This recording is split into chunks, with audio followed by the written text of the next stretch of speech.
দেবহাটায় pharmacist ও টেকনোলজিস্টদের ১০ম grade বাস্তবায়নে মানববন্ধন।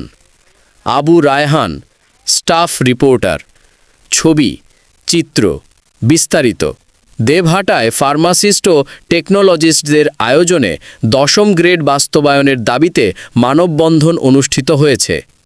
বুধবার ১৯ নভেম্বর সকাল ১০টা থেকে ১১টা পর্যন্ত সখীপুরস্থ উপজেলা স্বাস্থ্য কমপ্লেক্সের সামনে অনুষ্ঠিত উক্ত মানববন্ধনে উপজেলার সকল ফার্মাসিস্ট ও টেকনোলজিস্টরা অংশগ্রহণ করেন।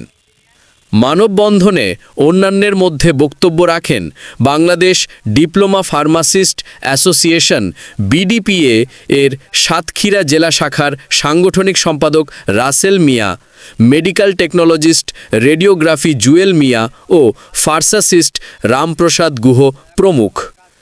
এ সময় বক্তারা বলেন, তারা দেশের সকল হাসপাতালে রোগ নির্ণয়, ঔষধ সরবরাহ সহ নানাবিধ স্বাস্থ্যসেবার সাথে প্রত্যক্ষ ও পরোক্ষভাবে জড়িত। তাই সকল তরুণ পেশাজীবীদের সমন্বয়ে এই বৈষম্য দূর করে তাদের ন্যায্য দাবি মেনে নেয়ার জন্য সরকারের প্রতি উদাত্ত আহ্বান জানান।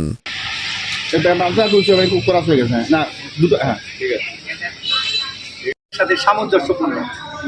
বাংলাদেশে আমাদের শিক্ষা ব্যবস্থায় আমরা বিজ্ঞান বিভাগ থেকে এসএসসি পাস করার পরে 4 বছরের ডিপ্লোমাতে পড়াশোনা করি মেডিকেল সায়েন্স এবং ইংলিশ মিডিয়ামে। আমাদের